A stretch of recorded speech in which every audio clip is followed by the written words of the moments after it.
Tahun 1997 di Mumbai, seorang intel melapor bahwa buronan yang mereka intai selama ini sedang berada di bar sebuah hotel. Mereka harus menangkapnya sekarang karena kabarnya dia akan segera pergi ke luar negeri. Selama ini polisi kesulitan menangkap targetnya karena mereka tidak mengenali identitas pelaku secara detail, lantaran si pelaku sangat pandai menyamar. Mereka menyebutnya sebagai Master of Disguise atau si ahli penyamaran. Si intel hanya tahu sedikit ciri-cirinya. Dia memakai jas hitam, selalu membawa jam saku, dan orangnya kidal. Lalu intel itu juga memberitahukan bahwa ada orang di dalam kesatuan mereka yang bekerja untuk si pelaku. Tapi sayang, belum sempat dia menyebutkan namanya, dia udah ditembak duluan.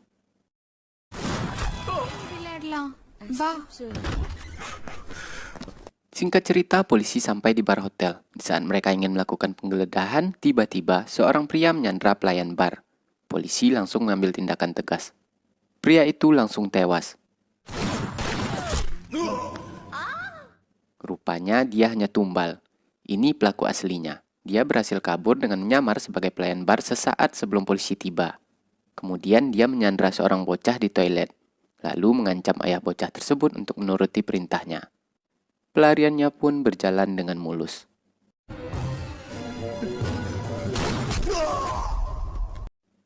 Orang yang melukis ini namanya Subroto Roy, Jenderal Angkatan Darat. Beliau sering menghabiskan waktu luangnya dengan melukis menggunakan jari atau finger painting. Adegan pindah ke rumah sakit di mana seorang bayi baru saja dilahirkan. Orang tuanya memberi nama Citra. Sejak kecil Citra sudah menunjukkan ketertarikannya terhadap uang. Bahkan dulu sewaktu di sekolah penyakitnya pernah kambuh kayak ikan kehabisan air. Karena dia kehilangan selembar uang pemberian pamannya.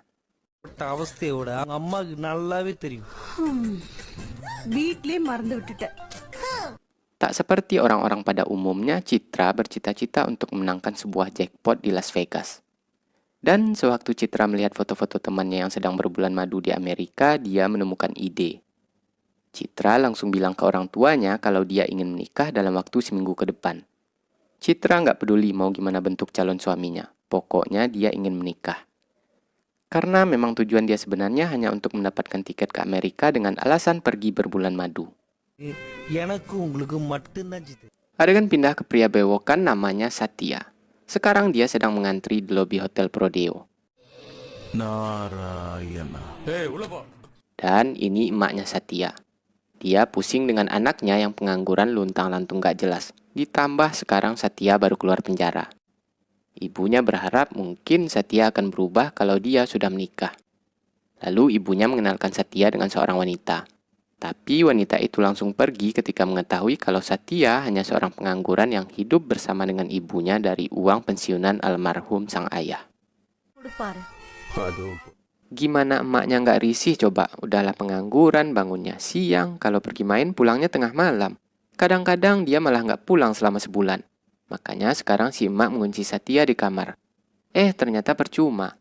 Rupanya Satya bisa keluar masuk kamar lewat jendela. Satya mempunyai teman yang tinggal di Amerika, namanya Fenella. Fenella mengatakan kalau di sana dia bisa dengan mudah mendapatkan uang dari menikahi anak-anak orang kaya. Kalau kau ingin cepat kaya, datang ke sini, kata Fenella. Langsung tertarik dong Satya, zaman sekarang gitu loh. Kalau ada embel-embel kayanya, pasti kuping orang langsung berdiri. Tapi ujung-ujungnya nih, pasti nggak bener.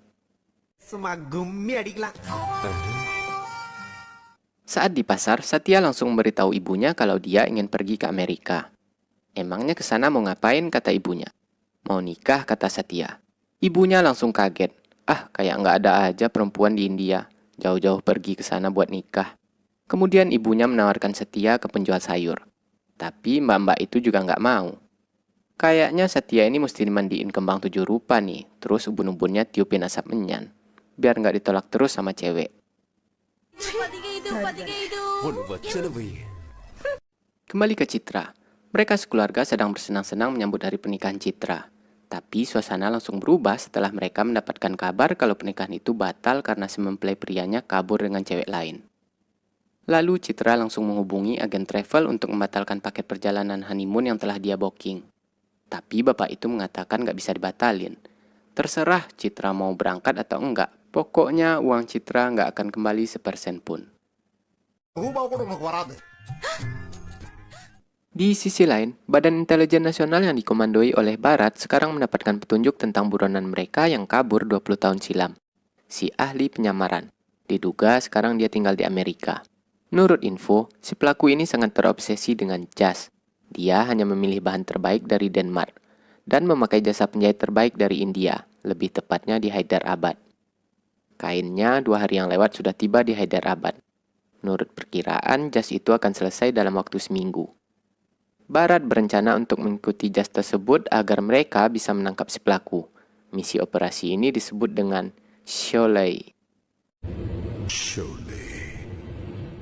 Adegan pindah ke Satya yang sedang jalan-jalan tanpa tujuan. Lalu ada kurir paket yang menanyakan alamat. Satya langsung mengantarnya. Kan lumayan dapat numpang gratis. Rupanya si kurir itu sedang diincar oleh polisi karena dia akan mengambil paket berisikan jas yang dipesan oleh si ahli penyamaran. Rencananya polisi akan merebut paket itu.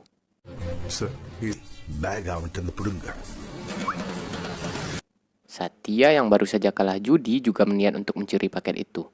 Dan ketika polisi melakukan trik untuk mengelabui si kurir, tiba-tiba si kurir itu menitipkan paket kepada Satya karena dia mengira Satya orang baik. Satya pun tak menyia-nyiakan kesempatan tersebut. Dia langsung kabur. Otomatis dia langsung diburu polisi.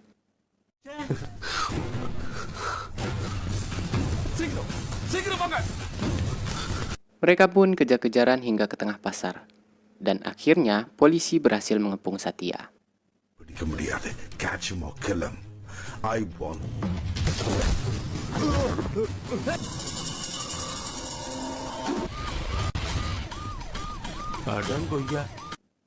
Jadi sebenarnya tujuan polisi hanya ingin melihat struk pengiriman agar mereka bisa mendapatkan alamat tujuan paket.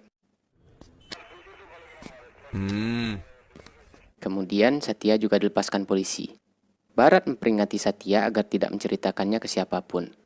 Lalu Satya meminta uang tutup mulut. Dia pun berhasil membawa uang 2 gepok. Adegan ini sedikit ambigu nih, kok mau-maunya ya polisi dipalak sama Satya? Kan bisa aja Satya ditangkap kalau nggak mau tutup mulut. Iya sih, tapi jangan lupa, yang pertama kali mau ngerampas tas itu polisi. Kalau Satya ditangkap terus dia koar-koar, bisa ribet ntar urusannya. Bisa-bisa misi mereka bocor. Uang 2 gepok nggak sebanding dengan penantian panjang mereka selama 20 tahun. Akhirnya Satya mendapatkan uang buat ongkos berangkat ke Amerika. Agen intelijen ini namanya Adi. Dia yang diutus Barat ke Amerika untuk menjalani misi tersebut. Singkat cerita, tibalah hari di mana Citra berangkat ke Amerika. Tiba-tiba datang Satya lari-lari kayak orang gila sambil bermain game. Nah, di sini awal mula mereka bertemu. Satya langsung menggoda Citra.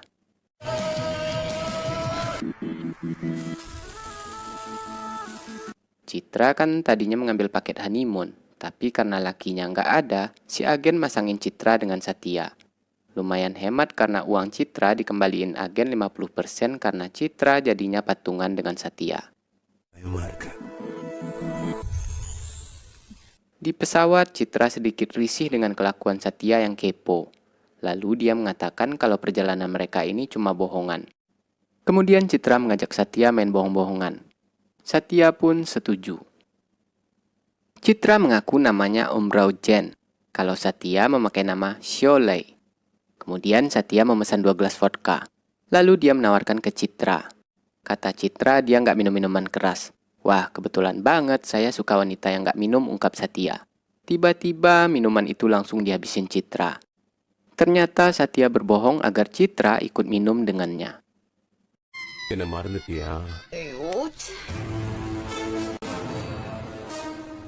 Dan ini dia si ahli penyamaran. Rupanya dia pesulap terkenal dari India. Namanya Padmanabhan. Yes, sir. Dan ini orang kepercayaannya, Viswanadam. Sampai saat ini polisi masih belum tahu identitas asli si pelaku. Singkat cerita, Satya dan Citra telah mendarat di Amerika. Satya langsung menelpon temannya. Bukannya mengangkat telepon Satya, Vanella malah kaget melihat foto-foto bininya yang sudah menikah 5 kali. Niatnya pengen nipu, tapi malah dia yang kena tipu. Dan ini salah satu korbannya. Kata pria ini kalau Venela ingin bercerai, dia harus membayar uang 3 juta dolar. Karena Venela sudah menandatangani surat perjanjian sewaktu dia sedang mabuk. Tuh kan, ujung-ujungnya nggak benar. Prove it. Tas yang mereka ikuti sudah sampai juga di alamat tujuan. Tas itu sepaket dengan lukisan yang kita lihat di awal film. Paket itu diterima oleh seorang pria tua. Singkat cerita, Adi datang ke alamat paket itu. Dia langsung masuk ke dalam. Di ruangan lain, terlihat pria tua tadi sedang menaburi lukisan itu dengan tepung. Mau bikin lumpia apa donat ya?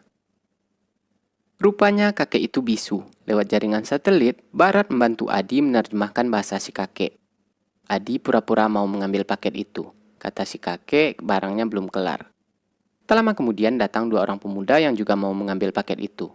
Alhasil kakek itu jadi kebingungan. Kemudian Barat menyuruh Adi menangkap atau menghabisi kedua pria tersebut. Agar nantinya paket itu bisa mereka dapatkan.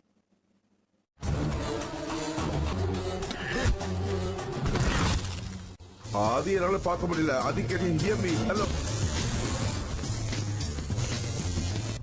Job is done, sir. Di sisi lain, Padmanabhan mendapati kabar kalau kurir mereka sudah tewas. Diduga pelakunya agen intelijen dari India. Kemudian Nabam menyamar jadi Viswanadam. Dia pergi menemui Ajay.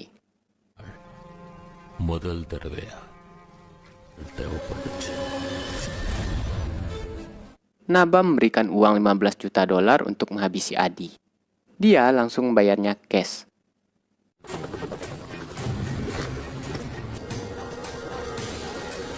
Singkat cerita, malam pun tiba.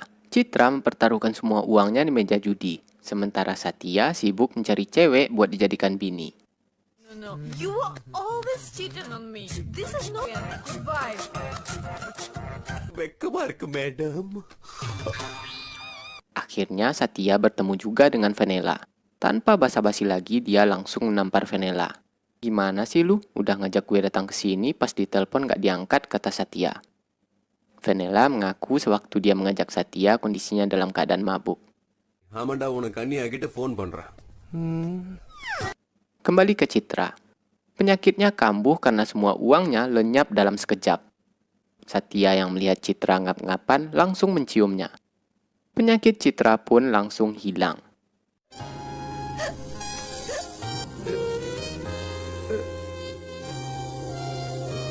Dan keesokan harinya manajer kasino mengucapkan selamat kepada Citra karena mereka semalam memenangkan jackpot senilai 175.000 dolar. Citra baru ingat karena semalam dia dalam keadaan mabuk. Rupanya Satya yang memasukkan uang ke mesin sewaktu mereka sedang ciuman. Cek yang diberikan si manajer atas nama Mr. Soleil dan Mrs. Soleil. Berarti mereka harus nikah dulu baru cek itu bisa dicairkan. Adegan pindah ke markas intelijen India. Nih dia mata-matanya si Nabam. Dia mengirimkan identitas Adi ke Nabam. Adi. Dan sewaktu di jalan, Adi dicegat oleh 2 orang suruhan Ajay. Beruntung Adi bisa selamat.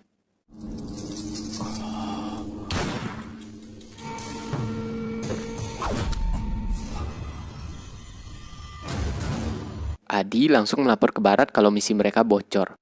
Adi lumayan ketakutan. Barat nyuruh Adi agar tetap tenang karena dia tidak akan membiarkan Adi celaka. Rupanya Barat telah mengantisipasinya terlebih dahulu. Dia tahu kalau ada mata-mata di dalam kesatuan, makanya Barat mengatakan hanya Adi yang menjalani misi ke Amerika. Padahal ada 1 orang lagi yang dikirim oleh Barat. Kemudian si pengkhianat ini kembali memberikan laporan ke Nabam. Dan keesokan harinya, Adi yang sedang berada di bawah ancaman Ajay dipaksa untuk menunjukkan 1 orang lagi yang diutus dalam misi tersebut. Di saat yang sama, Adi melihat Satya dan Venela yang sedang lewat. Adi langsung memegang Satya sambil mengatakan ini orangnya. Lalu mereka berhasil kabur lewat lift. Okay. Alhasil Satya dan Venela langsung ditangkap oleh orang suruhan Ajay. Di saat yang sama, Ajay pergi mengambil paket.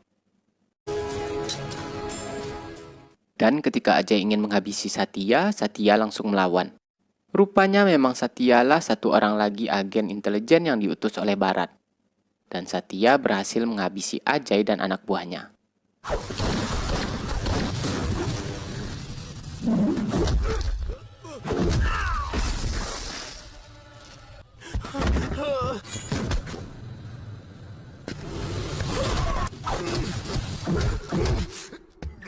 எனக்கு தெரியாது எனக்கு தெரியாது. Di awal film kita melihat Satya masuk penjara, ternyata untuk mencari info. Dia juga beberapa kali menyelamatkan Adi. Selama ini di Kesatuan Barat nggak ada satupun yang tahu kalau Satya agen intelijen. Bahkan ibunya sendiri nggak tahu kalau Satya bekerja dan mengabdi untuk negaranya sendiri.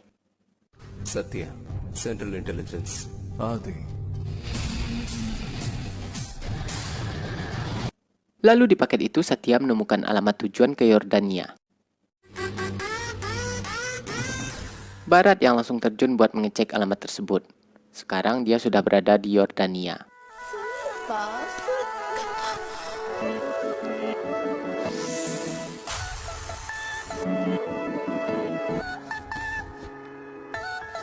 Dan saat Satya sedang seru-serunya dengan Citra, tiba-tiba masuk telepon dari Barat. Rupanya alamat itu cuma jebakan. Barat terluka parah terkena ledakan bom. Barat menyuruh Satya mengecek jas itu karena dia curiga pasti ada sesuatu di jas itu. Satya langsung lari ke kamar Adi. Tapi di jas itu nggak ada apa-apa. Adi dan Satya kebingungan. Kok si pelaku niat banget mau bunuh mereka padahal itu hanya jas. ஒருவேளை அந்த Keesokan harinya Satya nggak mau ambil pusing. Kalau mereka butuh, pasti mereka menghubungi kita, ungkap Satya. Dan benar saja, Adi mendapatkan telepon dari Viswanadam. Dia ingin memberikan penawaran buat jas itu, lalu mengajak Adi ketemuan. இல்ல தீர்க்கதரிசியா அவன்தான் போன்ல. Di sana, Adi pura-pura jadi pengkhianat. Lalu dia memberikan alamat tempat Satya menginap. Adi mengatakan kalau Satya menginap di Hotel Trump. Kemudian Nadam memberikan penawaran sebesar $15 juta buat jas itu. அப்போ ஆட்டத்தை சரியா ஆடணும். Di sisi lain, sekarang Satya terpaksa pindah ke Hotel Trump. Dia meminjam uang Venela untuk bayar hotel.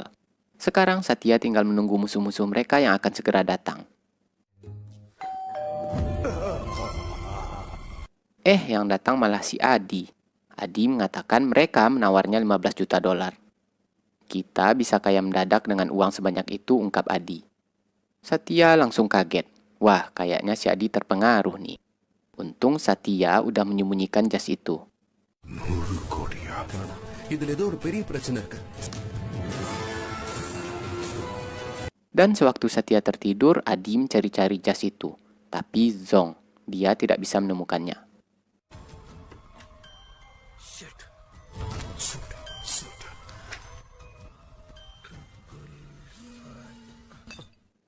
Sewaktu Satya pergi ke tempat Citra, kamar itu diacak-acak oleh anak buah Nabam. Tapi mereka tetap tidak bisa menemukan jas itu. Lalu mereka memasang penyadap. Dan sewaktu Satya kembali, kamarnya sudah rapi.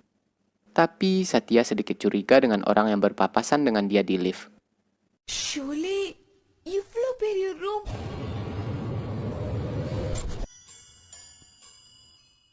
Di saat Satya berada di luar dengan Adi, dia melihat Adi memegang senjata dengan tangan kiri. Kemudian Satya bertanya, "Kok ente pakai tangan kiri? Tangan kanan saya sedang luka," kata Adi. Padahal barusan dia gosok-gosokin ke pistol sampai sobek. Di sini kita sudah bisa menebak kalau orang ini pasti bukan Adi. Ternyata Adi yang asli sedang disekap oleh Nabam. Gagal dengan trik menyamar sebagai Adi, Nabam memakai trik lain. Dia menelpon Satya lalu mengatakan kalau jas itu telah dia ambil. Satya langsung mengeceknya. Ternyata jas itu masih aman. Kemudian Satya menemukan alat penyadap di colokan listrik dan di dalam bantal. Sadar kalau dia udah kena jebakan, Satya langsung kabur. யார் வந்துருவாங்க? போற வழியில சொல்றேன். வா.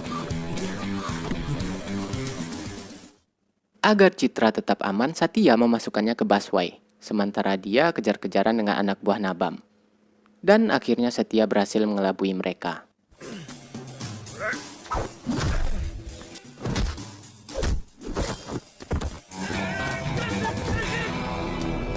We lost him.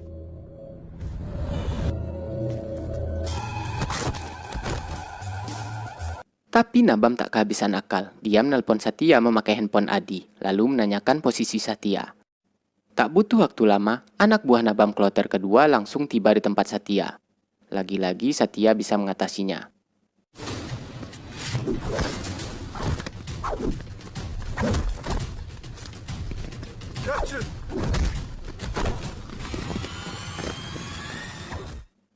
Nabam masih ada cara lain. Kali ini dia meminta bantuan polisi buat menangkap orang India yang memakai kemeja biru dan ransel. Satya langsung membuang ranselnya dan memakai jas itu. Dia pun berhasil lolos. Ketika Satya memasuki mall, security mengecek Satya dengan metal detektor yang ada sinar UV-nya. Ternyata di jas itu ada sidik jari seseorang. Kemudian Satya menyimpan jas itu di loker mall. Dia langsung mengirimkan gambarnya ke Barat.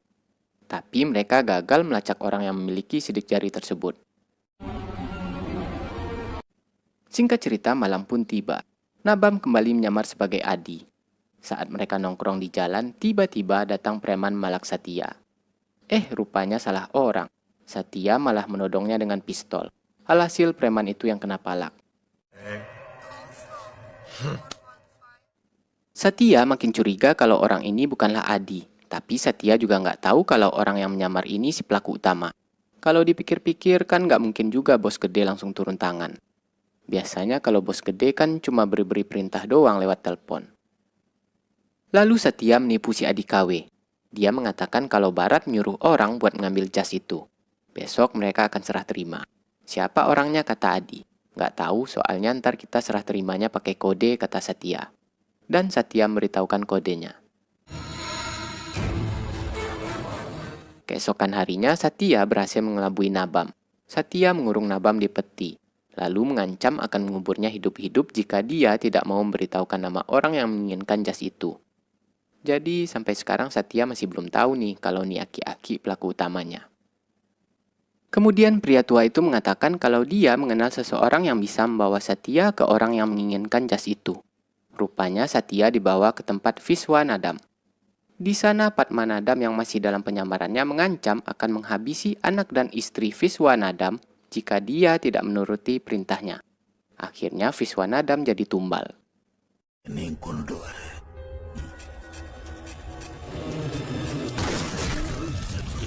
Karena rencananya gagal total, Satya langsung pergi. Di jalan dia mengalami kecelakaan karena mobilnya ditembaki orang. Tapi dia hanya luka gores. Demi keselamatan Citra, Satya menyuruhnya pergi berwisata duluan. Satya berjanji akan menyusulnya.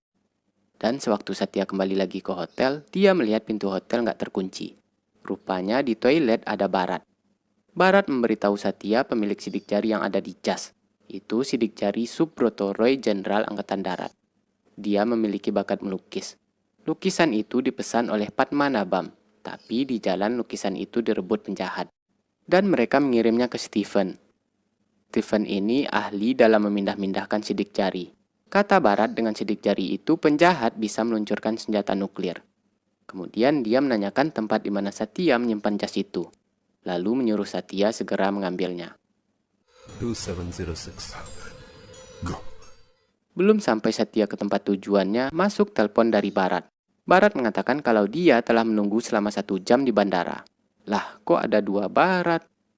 Lagi-lagi Satya berhasil ditipu Nabam. Akhirnya Nabam berhasil mendapatkan tas yang disimpan oleh Satya. Dia juga berhasil menculik Barat di bandara.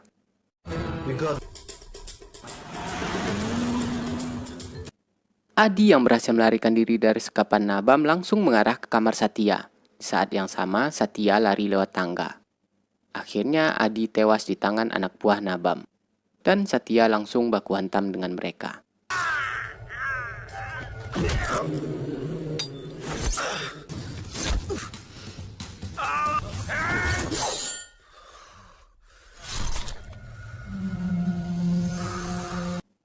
Rupanya tas itu isinya jas bapak-bapak yang tewas ditembak Barat 20 tahun silam.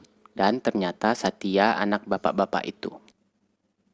Karena nggak ada cara lain lagi, akhirnya Padmanabhan mengancam akan membunuh Barat dan Citra. Bunuh aja, kalau mereka mati saya tinggal menguburnya, kata Satya. Akhirnya Satya berubah pikiran.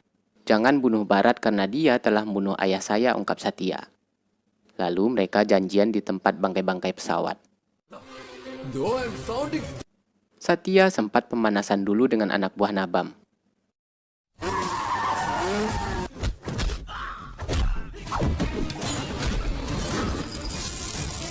Dan saat Nabam tiba di sana, tanpa basa-basi lagi mereka langsung baku hantam.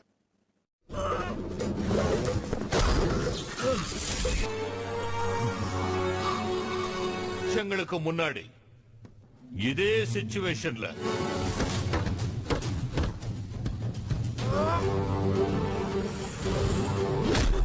Akhirnya Padma Nabam tewas terbakar.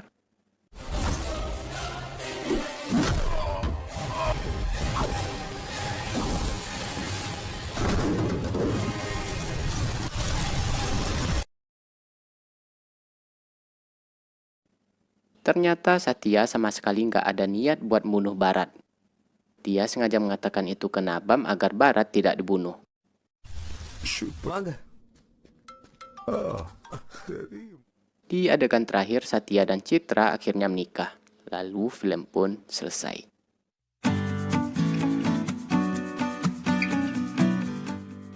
Oke guys, sampai di sini dulu untuk videonya. Jangan lupa like, komen, dan subscribe jika menurut kalian video-video kami cukup menarik untuk ditonton. Dan sampai jumpa di video kami berikutnya.